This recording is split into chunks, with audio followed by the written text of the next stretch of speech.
Сайн байцгаана өрхөн үзэгчдээ та бүхэнд орой минь төргий Эрдэнэ төлөөрийн Эрдэнэ телевизийн 5 гарагийн мэдээллийн хөтөлбөр эхэлж байна. Анхаарлаа хандуулна. Эхний мэдээгээ танилцуулъя. Эрдэнэ төлөөрийн эрчим хүчний цэхээс дэлхийн усны өдөр болж байгаатай холбогдуулан цэвэрлэх байгууламжийн үйл ажиллагаатай Эрдэнэ төлөөрийн цех нэгжүүдийн төлөөллийг танилцуулсан юм а. Энэ үйл ажиллагаанд үйлдвэрийн цех нэгжүүдийн төлөөлөл болсон 50 гаруй ажилтан хамраглаа. Энэ тухай мэдээллээр хөтөлбөр эхэлж байна. Эрдэнэ төлөөрийн цэвэрлэх байгууламж анх 1978 онд ашиглалтанд орж хоногт 24,000 м3 бохир усыг цэвэрлэн зайлуулах хүчин чадалтайгаар ажиллаж байна. Цэвэрлэх байгууламжид бохир усыг татаа авчрах шугам сүлжээний нийт урт нь 14,454 м байдаг байна. Энэ тухай өнөөдөр дэлхийн усны өдрөөр тохиолдуулан үйлдвэрийн цех нэгжийн ажилтнуудын төлөөлөлд танилцууллаа. За үүний хүрээнд бол бохир ус гэж юу юм бэ? Усны бохирдол гэж юу юм бэ? Тэр бохирлууд нь ямар бохирлууд байдаг юм бэ? Хүн биднээс бас яаж шалтгаалдаг юм бэ гэдгийг бол одоо энэ манай лабораторийн манай мэрэгчлэтнүүд одоо бусдад хичээл болон лекц хэлбэрээр орж байна. Мөн яг газар дээр нь цэвэрлэх боломжид орж ирж байгаа ус нь ямар орж ирдэг юм? Үүнийг ямар дамжлагуудаар яаж цэвэрлээд гарахтаа ямар болдго юм бэ гэдгийг тод жишээг бол одоо цэгүүдээс дээж аваад ингээ үзүүлж байна. Мөн одоо манай ахуйн бохир усыг цэвэрлэж байгаа биологи цэвэрлэгийн гол үзүүлэлт бол энэ бактериуд байдаг. Эсэлдэх замаар одоо усанд ууссан бохирдлыг ахуйн бохирдлыг бол цэвэршүүлдэг. Тэгэхээр энэ бактериудыг бас яг үзэх тийм ээ яг яаж цэвэрлэгээ явагдаж байгаа юм бэ гэдгийг энийг таниулах ийм үйл ажиллагаа бол явагдаж байна. Усны бохирдол гэж жохом юу болохыг өнөөдөр Эрдэнэ төлөөрийн ажилчдад танилцуулсан юм а. Үйлдвэрийн ажилчид төдийгүй аймгийн ард иргэдэд энэ тухай мэдээллийг өгөхөөр аймгийн удирдлагууд, хамтран ажилладаг байгууллагуудын төлөөллөгч цэвэрлэх байгууламжийн үйл ажиллагаатай танилцууллаа. За хэрэглэгч байгууллагуудаас усыг ариутгах татваргын төвлөрсөн шугам сүлжээнд нийлүүлж байгаа бохир усны чанарт цэвэрлэх байгууламжаас өдөр тутам хяналт тавин ажиллаж байна. Түүнчлэн бохир усны цуглуулах, татан зайлуулах шугам сүлжээ болон цэвэрлэх байгууламжийн хэвийн найдвартай ажиллагааг хариуцсан тэдгээрийн туршилт тохируулга, ашиглалт, засвар үйлчилгээг техникийн ашиглалтын дүрм зааврын дагуу цаг тухай бүрд нь шуурхай чанартай хийн ажиллаж байгааг үйлдвэрийн ажилчдад танилцууллаа.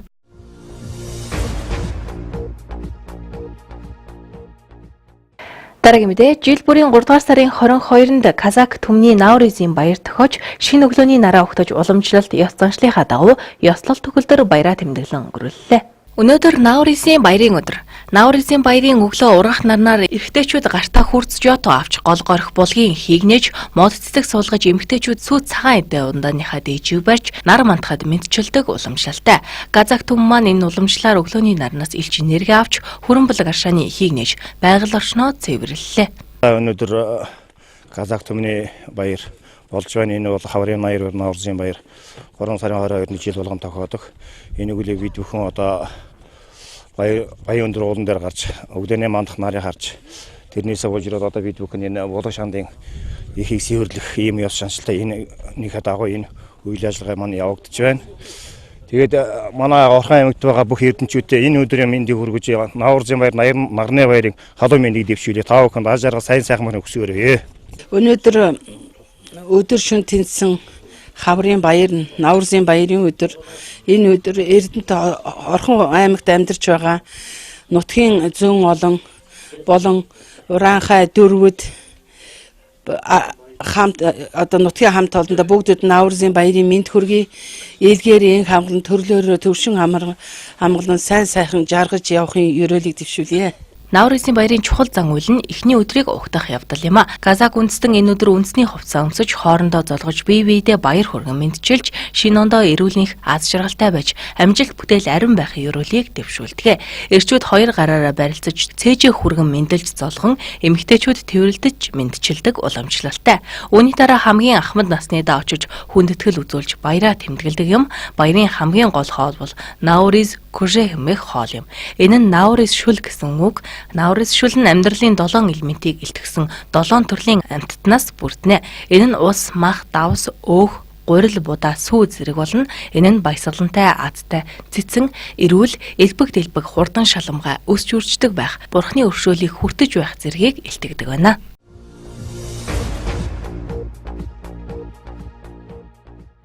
Дараагийн мэдээлэл танилцуулъя. Жил бүрийн 3 дугаар сарын 22-нд Казак түмний Наурызын баяр тохиодог манай аймагт Казак үндэсний 180 өрхийн 700 гаруй иргэн ажиллаж амьдарч байна. Уламжлалт нарны баяраараа нэр бүхий эрхмүүд төр засагтаа хөдөлмөр зүтгэлээ өнлүүлж шагнал хүртлээ. Энэ тухай мэдээллийг одоо хүргэе. Казак ард түмний ёслол төгөлдөр тэмдэглэн өнгөрүүлдэг Наурызын баярыг өгтөж Орхон аймаг дахь Баян-Улгийн аймгийн нутгийн зөвлөлөөс баярын хурлыг зохион байгууллаа. Хурлынхэнд нутгийн зөвлөлийн тэргүүн Нурбек мэдчилгээ дэвшүүлсэн. Тэрээр эв нэгдэл, найрамдал нөхөрлөлийн бэлэгдэл болсон Наурызын баяр нь ёс заншил, хэл соёлоо хадгалан үлдэж чадсан хамгийн том илрэл хэмээн хэлсэн үгэндээ онцолсон юм а. Баярын хурлын хүндэт зочдоор Орхон аймгийн засаг дарга Батлууд, түүний орлогч дарга Төвшин Жаргал, Орхон аймгийн иргэдийн төлөөлөгчдийн хурлын нарийн бичгийн дарга Эрдэнэ цэцэг, Баян-Өндөр сумын иргэдийн төлөөлөгчдийн хурлын дарга Баасан сүрэн, Баян-Өндөр сумын засаг дарга Ганц Цогтнор өргөдөж Орхон аймгийн нийт Казак иргэдэд баярын мэдчилгээ дэвшүүлж шагнал гардуулсан юм а. Юуны мань Эрдэнэт хотод ажиллаж амьдарч байгаа нийт Казак иргэдтэй болон Эрдэнэт хотын нийт иргэдтэй Наурызын баярын халуун мэдчилгээ дэвшүүлье. Өнөөдөр Наурызын баярын арга хэмжээг бол ёс төгөлдөр болж байна. Бичгийн жилдээ ажил үйлсээр амжилт гаргасан иргэд маань хөдөлмөр бүтээлээ өнөөлж нийт 42 хүн маань өнөөдөр төр захиргааны болон төрийн бус байгууллагын ингээд шагналыг гардж аваад байж байна. Би холбоо мэдээллийн технологид үйлдвэртэй ажилладаг лаборант хийдэг байгаа. Эрдэнэтэд байгаа бүх нийт Казак ард түмэндээ Наурызын баярын мэнд хүргье. Би Тамилсны алдар гэдэг шагналаар шагнуулсандаа маш их баяртай байна. Та бүхэн сайхан баярлаарай. Энэ үеэр уул уурхай хүнд үйлдвэрийн яамны тэргүүний уурхайчин тэмдгээр Октябрыг Орхон аймгийн иргэдийн төлөөлөгчдийн хурлын иргэний төлөө медалаар Давлетбай, Гүлсийнхэн, Батсуур нарыг шагналаа. Мөн Орхон аймгийн хүндэт тэмдэг, Орхон аймгийн засаг даргын Жуу хүчиг, Баян-Өндөр сумын хүндэт тэмдэг, Баян-Өндөр сумын засаг даргын Жуу хүчгээр нэр бүхий иргэдийг шагнасан юм. Баярын хурлын дараагаар нутгийн авьяаснууд Казак үндэсний соёл уламжлалыг харуулсан урлагийн тоглолтоор үзэгч олондоо мэдчиллээ. Жил бүрийн 3 дугаар сарын 22-нд өдөр шөнө тэнцдэг бөгөөд өвлийг давж уран хавартай золголоо хэмээн бэлэгдэж Казакийн ард түмэн Азай буурал Ахмад наснаа хүндлэн дээдэлж үнэт сургаалыг нь сонсож хийж бүтээснээ дүгнэн хилэлцэж эдээ будаа элбэг дэлбэг энэхүү баярыг ёслол төгөлдөр тэмдэглэн өнгөрүүлдэг уламжлалтай.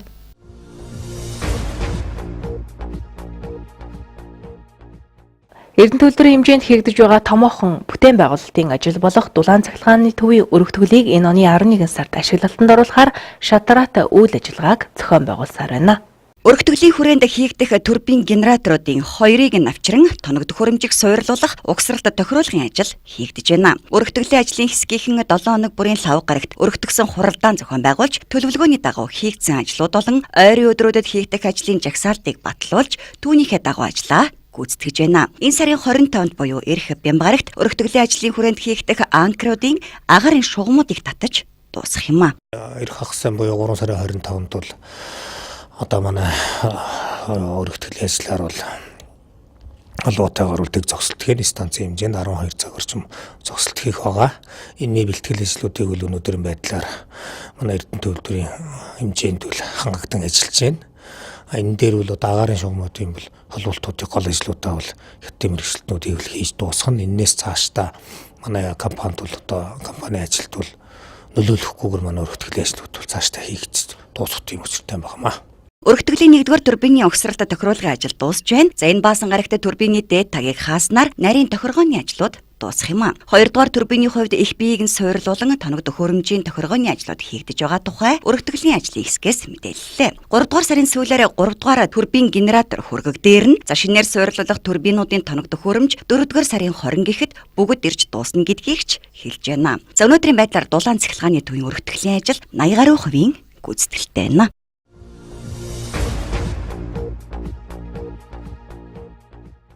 Дараагийн мэдээ гамшигын аюулын тухай зарлан мэдээллийн дохио дамжуулах нүүлгэн шилжүүлэх журмыг жил бүрийн 3 дугаар сарын 4 дахь 7 хоногийн пүрэв гарагийн 16 цагт улс орон даяар хэрэгжүүлж дадлах сургуулийг зохион байгуулан ажилтгаа. Энэ жилийн тухайд газар хөдлөлтийн гамшигаас урьдчилан сэргийлэх таниулах өдөр болгон зарлажээ. Гамшиг аюулт үзэгдэл осол тохиолдсон үед иргэн та хэний ч туслалцсан авч чадахгүй болох хүндрэл учирч болцсохгүй юм а. Тэгвэл засгийн газрын 2011 оны 339 дугаар тогтоолоор жил бүрийн 3 дугаар сарын 3 дахь 7 хоногийн пүрэв гараг буюу энэ оны 3 сарын 23-ны өдрийн 16 цагт гамшигын зарлан мэдээллийн дуут тохиод дуурах бөгөөд иргэд аж ахуйн нэгж байгууллагууд, харьяа хороо болон аймаг багууд онцгой байдлын газар хилцсийн заавар зөвлөмжийн дагуу гамшигаас хамгаалах дадлаг сургуулилт хийх өдөр болгон зарласан. Орхон аймгийн онцгой байдлын газар энэ өдрийг өдөрлөгт ажлыг зохион байгуулахар болсон байна. Аймгийн хэмжээнд 3 сарын 22-нд газар хөдлөлтийн чиглэлээр урьдчилан сэргийлэх ажил хийж бүх байгууллагын бэлэн байдлыг хангах тал дээр анхаарч болзошгүй эрсдлээс урьдчилан сэргийлэн ажиллалаа. Манай онцгой байдлын газраас мэдээлэл олон байгууллагад хүргэсэн байна. Энэ мэдээлэл нь юу гэсэн үг яах вэ гэхээр 2017 оны 3 сарын 23-ны өдөр газар хөдлөлийн гамшигаас урьдчилан сэргийлэх өдрийг зохион байгуулнаа гэдэг. Яагаад боловсролын байгууллагуудаар 22-ны өдөр зохион байгуулаад байгаа юм бэ гэхээр сурагчтай амралт эхэлж байгаа. Энэтэй холбоотой аймгийн тоон статистик унцдаг. Тийм болохоор статистикийг унагаахгүй тул 22-ны өдөр сурагчдад энэ дадлаг сургуулийн үйл ажиллагааг зохион байгуулж байна. Тэгээ одоогийн үед манай бидний хэлж ажиллагаа орон сургууль дээр ирсэн байна. Тэгээ дадлаг сургуулийг хамтран зохион байгуулна. Хүүхдүүд маань ямархуу оролт хэмжээтэй оролцох уу, газар хөдлөлт гамшигын талаар мэдлэг хэрвээ гэдгийг энэ дадлаг сургуулиас бас давхар хараад дараагийнхаа ажлын чиглэлээ гаргаж бас болдог байна. Өнөөдөр 2011 оны тогтоолын дагуу сургалтаа явууллаа. Тэгээд сургалт маань өнөөдөр амжилттай онцгой байдлын мэргэжилтэнгүүдэд цуг явагдсан. Тэгээд нийт 347 хүүхдүүд аврагдаж 65 ажилчид амжилттай аврагдлаа. Тэгээд өнөөдөр онцгой байдлын мэргэжилтэнгүүдэд цуг энэ сургуульд явуулсандаа маш их баяртай байна. Орхон аймгийн тухайд 12 газар гамшигаас хамгаалах дуу тохио байдаг бөгөөд энэ тохиолдлыг 1 минутын давтамжтайгаар 3 удаа дуургаж аж ахуйн нэгж иргэдийг болзошгүй гамшигаас урьдчилан сэргийлэх төлөвлөгөөт ажилд хамруулдаг юм байна. Харин тодорхой аж ахуйн нэгжид үзүүлэх сургалт явуулахгүй ба энэ төрлийн мэдээлэл иргэдэд хангалттай гэж үзэж байгаа юм. Өнөөдөр нийт албан байгууллага болон бүх боловсролын байгууллагуудад онцгой байдлын албан хаагчид хуваагдсан ажиллаж гамшигаас хамгаалах дадлаг сургуулилтанд хамраглаа. Мөн гамшигын эрсдлийн талаар мэдээлэл өгөх аппликейшнийг Монгол улс даяар нэвтрүүлсэн нь иргэдэд мэдээлэл өгөх ажилд чухал ач холбогдол өгч байгааг албаны хүн онцоллоо.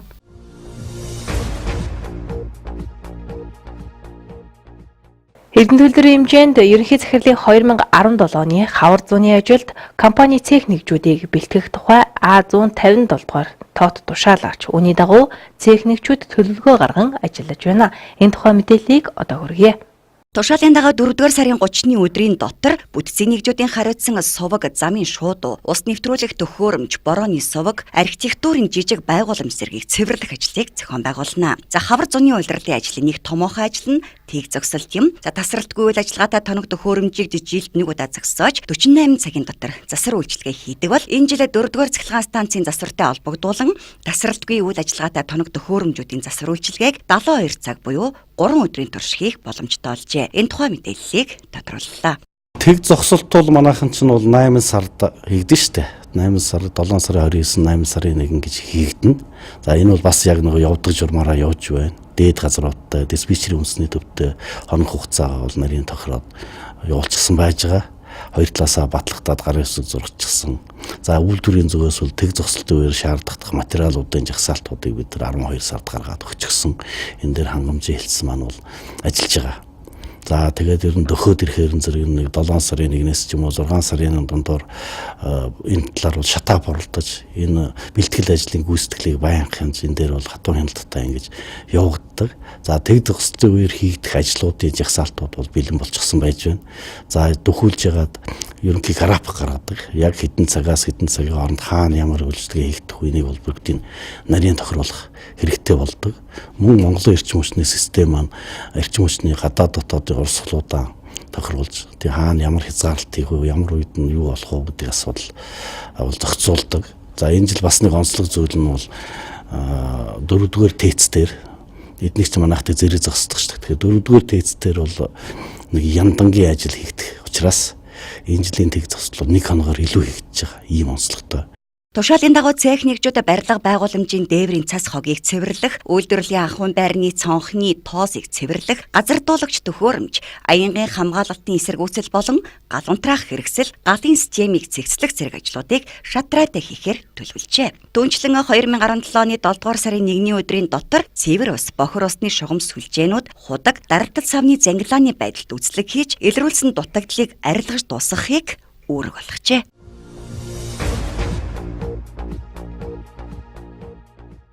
Лавгаргийн мэдээллийн хөтөлбөр өдрийн зочны ярилцлагаар үргэлжилж байна. Өнөөдрийн зочинтой сэтгүүлч Бямпма ярилцсана.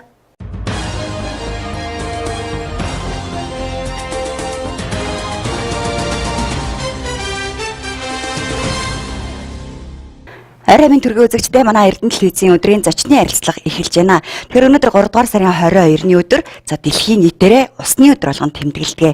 Үүнтэй холбогдуулаад бид Эрдэнэ төлөвлөрийн эрчим хүчний цэхийн дарга Батмүх даргаыг ярилцлаганд орж оролцуулж байна. Арай минь төргий. Арай минь. За баярлалаа. Тэгэхээр энэхүү дэлхийн усны өдрийг бас энэ жил бохир усны талаар бохир усыг хэрхэн цэвэршүүлэх үеийн талаар бас их чухал үйл ажиллагаа зохион байгуулж байгаа. Яг танай цехийн хувьд энэ өдрийг хэрхэн ухтаж ямар үйл ажиллагаа зохион байгуулж байна? За юуны өмнө үзэгчдтэй дэлхийн усны өдрийн мэндийг өргөн дэвшүүлье. Дэлхийн усны өдөртөө холбогдуулаад яг энэ устай холбогдсон үйл ажиллагаа явуулж байгаа тим цехийн хувьд бид өнөөдөр үйлдвэрийн бүх цех нэгжийн төлөөллүүдийг цэвэрлэх байгууламжийн хэсэгтэрээ урьж энэ цэвэрлэх байгууламжийнхаа үйл ажиллагаатай танилцуулах, бас энэ цэвэрлсэн усыг ер нь яаж ашигтай зарцуулах уу гэдэг талаар дэлхийн нийтийн хандлага ямар байгаа гэдэг мэдээллийг өгөх ийм ажлыг зохион байгууллаа. За энд хамтран оролцсон хэвлэл мэдээллийн албаны нөхдүүд та бүхэндээ бас баярлалаа. Мөн дээрээс нь манай энэ аймгийн удирдлагуудыг бас өнөөдөр урьж цэвэрлэх байгууламжийнхаа үйл ажиллагаатай танилцуулсан. Ер нь энэ Эрдэнэ хотын хэмжээнд энэ бохир усыг татан зайлуул цэвэрлэхэд гардаг хүндрэл тэрэн дээр ер нь цаашдаа энэ орон нутгийн хувьд ямар бодлого барихын гэдэг дээр мэдээж шинэ удирдлагуудын сонорт хүргэх тодорхой асуудлууд байсан. Тэгээ бид нар бас энэ асуудлуудаа тэдэнтэй хүргэх. За ерөнхийдөө энэ орон нутагт цаашдаа энэ бохир устай холбоотой асуудал бодлого чиглэл дээр нь бас харилцан мэдээлэл солилцох ийм зорилгоор уулзалт зохион байгуулад ингээд энэ өдрийг нэлээ үр бүтээлтэй өнгөрүүллээ. Эрдэнэ төлөвлөрийн хувьд бол эрчим хүчний цехийн үйл ажиллагааг маш сайн мэднэ. Ялангуяа цэвэрлэх байгууламжийн хэсэг дээр болж байгаа үйл ажиллагааг бүгдээрээ сайн мэднэ. Хамгийн гол нь Орхон аймгийн ард иргэд хамтран ажилладаг байгууллагууд ер нь хэрхэн хандж оролцож байна? Оролцоо ер нь хэрвээ? Ер нь ингээд цэвэр усыг мэдээж цэвэр усгүйгээр оршин тогтнодог амьдрал гэж байхгүй. За тэр тусмаа ундны усгүйгээр амьдралыг бүр төсөөлөх аргагүй. За энэ утгаараа энэ усыг яавал арга гамтай зарцуулах уу гэдэг энэ асуудлуудыг ингээд аваад үзэхлээр зэрэг бас энэ юуны бид нар нэгэнт ингээд бохирдуулаад ингэж цэвэрлж байгаа энэ усаа яаж эргээж ашиглаж бид нар энэ юуныхаа цэвэр усныхаа тодорхой хэрэгцээг хангах уу гэдэг дээр дэлхийн нийтийн хандлага арай өөр болж ирж байгаа. Тэгээ бид нар яг энэ хандлагат нийцүүлээд өнөөдөр энэ бохир ус, хаягдл усны технологи тэрэн дээр гардаг хүндрэл за энэнд ер нь ард иргэдээс ямар оролцоо байж болохын гэдэг дээр л асуудлыг анхаарлыг хандуулах гэж ийм ажлууд зохион байгуулад байгаа юм. Тэгэхээр зэрэг ерөнхийдөө энэ усыг бид нэр арга гамтай хэрэглэхийн зэрэгцээ нэгэнт хэрэглэгдээд бохирдуулаад гаргацсан усаа цэвэрлээд буцаагаад тэр цэвэр усныхаа тодорхой хэсэгт нь хэрэглэнэ гэдэг маань энэ эцсийн дүндээ цэвэр усныхаа нөөцийг арга гамтай зарцуулах за энэ цэвэр усныхаа нөөцийг хамгаалах энэ юмтай шууд холбогдоо явчихж байгаа. Тэгээ энэ утгаараа л бид нэр иймэрхүү ажлуудыг зохион байгуулад байгаа. Өнөөдөр энэ зохион байгуулсан үйл ажиллагаанд оролцогчдоос ер нь санал хүсэлт хэр гарч байна? Юу их сонирхож асууж байна? Тэгээд ер нь ингээд бид нэр тэднэрт өгсөн гол мэдээлэл болохоор зэрэг бид нэр ер нь ингээд энэ усыг бохирдуулж байгаа өөрөөр хэлэх юм бол энэ бохир усны шугамд нийлүүлж байгаа усыг тодорхой цэгүүд дээр дээж авч шинжилдэг байхгүй. ингээд дээж авч шинжилээд байхад энэ бохир усны найрлаганд орж байгаа бодис маань хэмжээ тэр бохирдуулагч элементийн тоо ингээд оноос он тодорхой хэмжээгээр өсөх хандлагатай байгаа. Тэгээ энэ юу харуулж байгаа гэхээр зөвхөн бидний хийж байгаа хамгийн анхны дүгнэлтээр бол энэ хүмүүсийн маань нөгөө хоол ундантай хэрэгэлдэг одоо хүмүүсийн маань хоол унданд тодорхой хэмжээнд одоо химийн элемент ордог юм нэмэгдэж байгаа юм байна. Дээрээс нь ахуулаад бидний ахуйд хэрэгэлдэг янз бүрийн цэвэрлэх бодисууд дээр маань орж байгаа химийн элементүүдийн тоо найрлага ихсэж байгаа юм байна. Тэгээд дээрээс нь одоо хүмүүсийн нөгөө амжиргааны төвшин дээшлэхийн хэрээр янз бүрийн энэ одоо химийн найрлагатай бүтээгдэхүүнүүдийг хэрэглэх энэ хэрэглээ өснө нэмэгдэж байгаа юм байна. За энэтэй холбогдуулаад энэ бохир усанд орж ирж байгаа тэр бохирдуулагч бодисын тоо хэмжээ тодорхой хувиар өсдөг. Ингийн хэрээр түүнийг цэвэрлж байгаа цэвэрлэх байгууламжийн технологид хүндрэл үүсдэг. Одоо юуны манай цэвэрлэх байгууламжийн үндсэн технологи бол биологи цэвэрлэгээ. Өөрөөр хэлэх юм бол амьд организм маань тэр усанд байдаг бохирдлыг идэж ингэж уусгаж цэвэрлэдэг ийм технологи. Гэтэл одоо нөгөө нэг тэр бактериуд маань одоо тохиромжгүй ийм төрлийн бодис ороод ирэхлээр зэрэг зарим тохиолдолд технологи доголт нь өөрөөр хэлбэл технологи доголт гэдэг маань нөгөө тэнд амьдарч байгаа бактериуд маань идэхгүй болдог. Одоо нөгөө нэггээр хэлэх юм бол нөгөө танихгүй өөрт нь таалагдахгүй юм ороод ирэхлээр нөгөө хоолундандаа дургу бол тэршгэл тийм ээ. Тэршгэл ийм үйл явц явагдаад байгаа. Тэгээд энд бид нэр хүмүүсийн анхаарлыг хандуулж ийн гэдэг маань за хүмүүс энэ өөрийнхөө юуны хэрэглээн дээр энэ усыг бохирдуулж байгаа энэ анхдагч их усүр дээрээ яг ямар анхаарал хандуулах ёстой юм бэ? Яг ахын өөртөө ахын төвчнөөс ахуулаад гээд энэ юмд хүмүүсийн анхаарлыг хандуулж байгаа нэг хэлбэр. Тэгэхээр энэхүү бохир усыг одоо 4 үе шаттайгаар одоо цэвэршүүлдэг тийм ээ. Тэр цэвэрлдэг. Тэгэхээр яг одоо ингээд дэлхийн стандартад нийцсэн тоног төхөөрөмж яг одоо байна уу? Одоо ер нь тоног төхөөрөмж дутагдaltaй байгаа гэдэг. Энэ талаараа бас ярьж өгөөч. Тэр ер нь манай цэвэрлэх байгууламж за технологийн хувьд тэр биологи цэвэрлэгийн дээр тулгуурласан ийм цэвэрлэх байгууламж. Тэгээд энэ манай цэвэрлэх байгууламжид одоо манай оронд ашиглаж байгаа бусад цэвэрлэх байгууламжид байдгүй нэг дамжлага байдаг. Тэр нь болохоор зэрэг гүн цэвэрлэгээний байгууламж гээд хүрдийн шүүлтүүр, элсийн шүүлтүүр гэдэг ийм тодорхой одоо дамжлагаар усыг бүр гүн цэвэрлэдэг. Одоо нэрнээс нь тодорхой ус тийм гүн цэвэрлэгээний байгууламж гээд тэгэхээр зэрэг ийм гүн цэвэрлэгээ хийдэг. За Монголд ер нь баг одоо ер нь ажиллагааны хувьд нэг номерт хэвэн явж байгаа ийм цэвэрлэх байгууламж гээд хэлчихэд болох ийм цэвэрлэх байгууламжийг ашиглаж байгаа бид нар. За энэ дотор бол мэдээж эн чинь 1978 оноос эхэлж ашигласан цэвэрлэх байгууламж.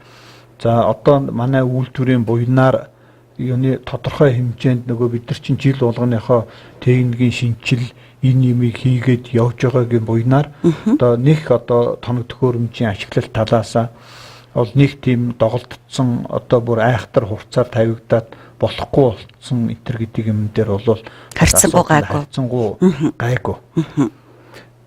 За тэгэхээр ер нь ингээд бохир усыг одоо татан зайлуулах, цэвэршүүлэх энэ үйл ажиллагааг одоо хийхэд мэдээж одоо хүнд хортой нөхцөлд орно шүү дээ. Ажилтныхаа бас хөдөлмөрийн аюулгүй байдал, эрүүл ахуйг хэрхэн ханган хяналт тавиа ажиллаж байна. За ер нь бол энэ одоо юуны өнгөрсөн онд санжаанда юуны төв цэвэрлэх байгууламж дээр нийгмийн хамгаалалт хөдөлмөрийн сайд өөрөө очиж үзээд тэгээ энэ үнэхээр ийм хүнд хортой нөхцөлд ажилтдаг юм байна гэдэг энэ цэвэрлэх байгууламжид ажилтдаг хүмүүсийн тэр хөдөлмөрийн нөхцөлийг хүнд хортой ангил руу нь оруулаад тодорхой хэмжээгээр хөдөлмөрийн нөхцөлийн үнэлгээг өөрчилсөн. За тэрний тусгалаар одоо манай цэвэрлэх байгууламжид ажиллаж байгаа хүмүүсийн тэр одоо хөдөлмөрийн нөхцөлийн үнэлгээ ч гэсэн яг тэрэнд хамрагдаад ингээд явж байгаа. За яг тэр хөдөлмөрийн нөхцөлийнхөө үнэлгээнд тохирсон хамгаалах хэрэгсэл за хор саарам гэж болох бүтээгдэхүүн энэ юмыг бол нормынхаа дагуу хэрэглээд ингээд явж байгаа. Яг одоо нийтгчний хүмүүс ажилдаг үл яг цэвэрлэх байгууламж одоо энэ үе шаттайгаар ингэж бохир усыг цэвэршүүлж байгаа энэ ажил. Юуны манай цэвэрлэх байгууламж дээр юуны 72 хүний орон тоотой байдаг. Тэгээ нэг сонь яг энэ 72-ын 36 нэмэгтэй 36 нэрхтэй. Бас их сонь юм байна тийм ээ. Гендрийн тэгш байдлыг бүрэн хангасан хэсэг тэнд ажиллаж байна да. Ер нь одоо өөрсдөө ч гэсэн бас хүмүүс маань одоо нөгөө хортой хүн дортой нөхцөлд ажиллаж байна гэдэл ажил бол мэдээж бас сэтгэл санааны үед бас хэцүүлээдэг байх. Мэдээж ойлгомжтой. Тэгэхээр бас хувь хүн өөрсдийнхөө хөдөлмөрийн айлгуудад эрүүл ахуйг хангаачлах зайлшгүй чухал. За 3 дугаар сарын 22-ны энэхүү өдөр дэлхийн усны өдөр болж байгаа боглуулаад бид одоо Батмүг дарахтаа энэхүү мэдээлэл ярилцлагыг та бүхэндээ хүргэж байна. Одоо бидний бас ярилцах хугацаа өндөрлөх төгсөн байна. Цаашид хийх цэвэрлэх байгууламжийн хэсгээр анхаарах шатраадаа хийх ажлууд юу байгаа юм тухай та ярьж байна. За өнөөдөр энэ цэвэрлэх байгууламжийн технологид нөгөө яг өнөөдрийн энэ биологи цэвэрлэгээний төвшин цэвэрлэгддэг бодисын найрлага XGN гэж би түрүү хэлсэн. Тэгэхээр зэрэг энэ манай юунд цэвэрлэх байгууламжид ямар ч байсан одоогийн цэвэрлэгдэхгүй байгаа бодисыг барьж үлдэх хэмжээний тийм технологийн шинжил хийх зайлшгүй шаардлага байна. Тэгэхээр зэрэг яг энэ тал дээр манай инженер техникийн ажилтнуудын судалгаа хийгдэж байгаа. За эхний судалгааны үр дүн гарсан бид нар энэ юуны судалгааны төв лабораторитой одоо бол энэ лаборатори судалгааныхаа төвтэй хамтраад энэ шүүлтэнд хамгийн одоо нөгөө гүн цэвэрлэгээний байгууламж дээр хэрэгжилж байгаа 9 шүүлтүр тодорхой хэмжээний одоо органик энэ байгалийн гаралтай эрдцүүдийг ашиглаж энэ шүүж байгаа чанарыг нэмэгдүүлэх зарим шүүгдэггүй бодисуудыг барьж үлдэх ийм одоо туршилтын ажлыг хийсэн. За яг одоо онлын төвшөнд тодорхой үр дүн гарсан хэдий ч гэсэн яг практик хэрэглээнд хэрэглэхэд арайхан боломжгүй тийм үр дүн гарсан байж байгаа.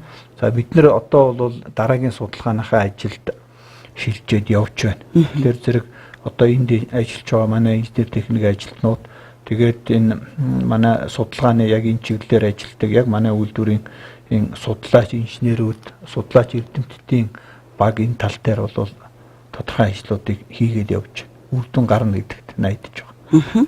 Эхлүүлсэн ажил нь үнэхээр их аж тусаа өгөх болтгоо гэсэн өрөөлийг хүргэе. Үзэгч та бүхэндээ бид өдрийн зочны ярилцлагыг хүргэлээ. За өнөөдөр 3 дугаар сарын 22-ны өдөр дэлхийн усны өдөртэй холбогдуулан Эрдэнэт үйлдвэрийн эрчим хүчний цэхийн дарга Батмүх оргид оролцлоо. Мэдээллийн хөтөлбөр үргэлжилж байна.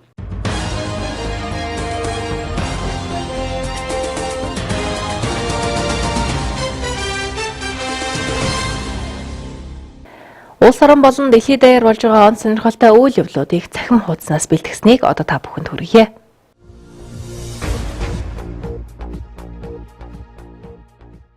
Улс бохирдуулсны төлбөрийн тухай хуульд өөрчлөлт оруулна. Дэлхийн усны өдрийг тохиолдуулан Улаанбаатарын улсын хангамжийн өнөөгийн байдал цаашдын чиг хандлага сэдвээр хэлцүүлгийг зохион байгууллаа. Байгаль орчин аюулж уушдын дэд сайд Батбаяр нэгдсэн улсын байгууллагаас дэлхийн усны өдрийг хаягдл ус уриандор тэмдэглэн өнгөрүүлж байгаатай холбогдуулан манай улс хаягдл ус нөөц баялаг уриандор тэмдэглэж байгааг онцоллоо. Монгол Улсын засгийн газрын зүгээс бодлогын хувьд усны салбар томоохон ажлуудыг хийж хэрэгжүүлж эхэлж байгааг дурдсан юм.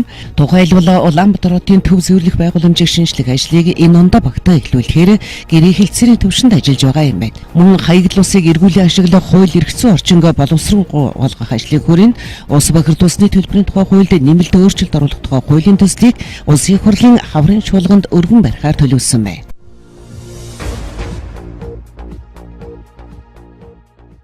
Бүгд найрамдах Солонгос улсад зорчсон иргэд ажиллах зорилгоор визний хугацаа хэтрүүлэх нэгслээ.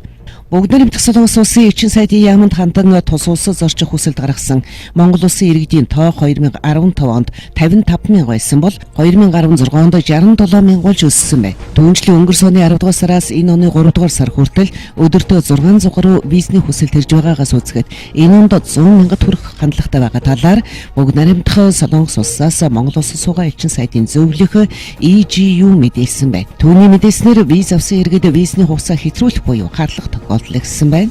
Тухайлбал 2015 онд 2500 орчим хүн визний хугацаа хэтрүүлсэн бол 2016 онд энэ тоо 2000-д хүрсэн гэсэн албан мэдээлэл өглөө. Бүгд найрамдах Солонгос улсад Монголоос ажиллах хүч хэлхийх засгийн газар хоорондын гэрээг шинжилэн байгуулсны дүнд тус улсыг зорж ажил эрхлэх сонирхолтой монголчуудын тоо нэмэгдсээр байна.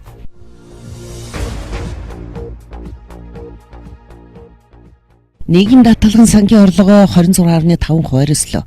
Оны ихний 2 сарын байдлаар нийгмийн даатгалын сангийн орлого 304.5 тэрбум төгрөг болсон. Жилийн өмнөхөөс 26.5% өссөн талаар үндэсний статистикийн хорооноос мэдээллээ. Нийгмийн даатгалын сангийн орлогын 73.6%-ийг тэтгэврийн даатгалын сан, 13%-ийг эрүүл мэндийн даатгалын сан бүрдүүлсэн байна. Тэтгэврийн даатгалын сангийн орлого жилийн өмнөхөөс 34% өссөн бол эрүүл мэндийн даатгалын сангийн орлого 6.3% буурсан байна. Өмнөх оны мөнгөтэй харьцуулахад зарлага нь 11.9% өсөж 296.3 тэрбум төгрөг болсон байна. Нийгмийн даатгалын сангийн зарлага нэмэгдэхэд тэтгэврийн даатгалын сангийн зарлага 10.5%, эрүүл мэндийн даатгалын сангийн зарлага 14.2%, ажилгүйдлийн даатгалын сангийн зарлага 55.4% өссөн гол нь нөлөөсөн талаар үндэсний статистикийн хорооноос мэдээллээ.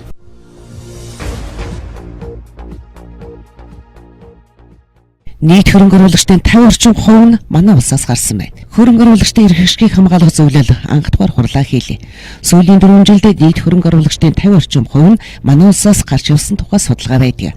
Энэ нь нэг талаас эдийн засгийн хямралтай холбоотой хэдий ч нөгөө талаар төр засгийн дээд түвшиндээ дур зоргоороо ашигладаг, хууль тогтоомжоо байнга өөрчилдөг, хийсэн гэрээ хэлцээрээс буцаж хөрөнгө оруулагчдын итгэлийг алдаж байсантай холбоотой гэж хэлж болно. Иймээс Монгол Улсын ерхий сайд Эрдэнэбат захирамж гарган хөрөнгө оруулагчдын хууль ёсны эрх ашиг сонирхлыг хамгаалах, хүнд суртал, хууль бус үйл ажиллагаатай холбоотой өргөдөл гомдлыг шуурхай шийдвэрлэх, олзошгүй эрслээс урьдчилан сэргийлэх үүрэг бүхий хөрөнгө оруулагчдын эрх ашгийг хамгаалах зөвлөлийг байгуулсан байна.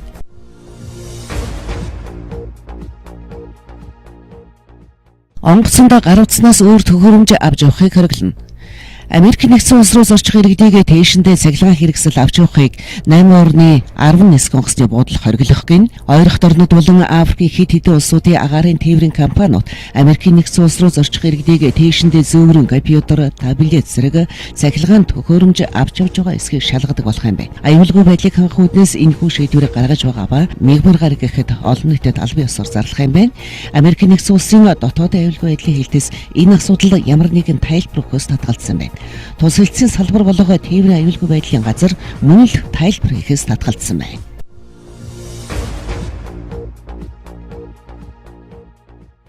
Жирэмсэн эмэгтэй шүүхийн танхимд амарч ижээ. Хаан улдуургийн иргэний хэргийн анхан шатны шүүхийн байранд жирэмсэн эмэгтэй амарчсан байна.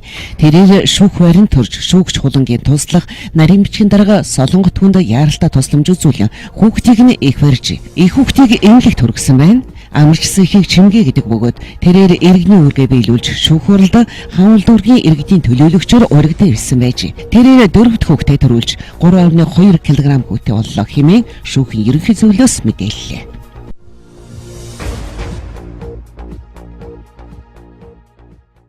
Мэдээллийн хөтөлбөрийн төгсгөлд хотоодын цаг агарын мэдээлэл болон валютын ханшийн мэдээлэлд та бүхэн анхаарлыг шилжүүлье.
Эрдэнэ төлөвлөрийн Эрдэнэ телевизийн 5 гарагийн мэдээллийн хөтөлбөртэй хамт байсан үзэгч та бүхэнд баярлалаа. Та бүхний маргаашийн ажил хүсэд амжилт хүсье. Баяртай.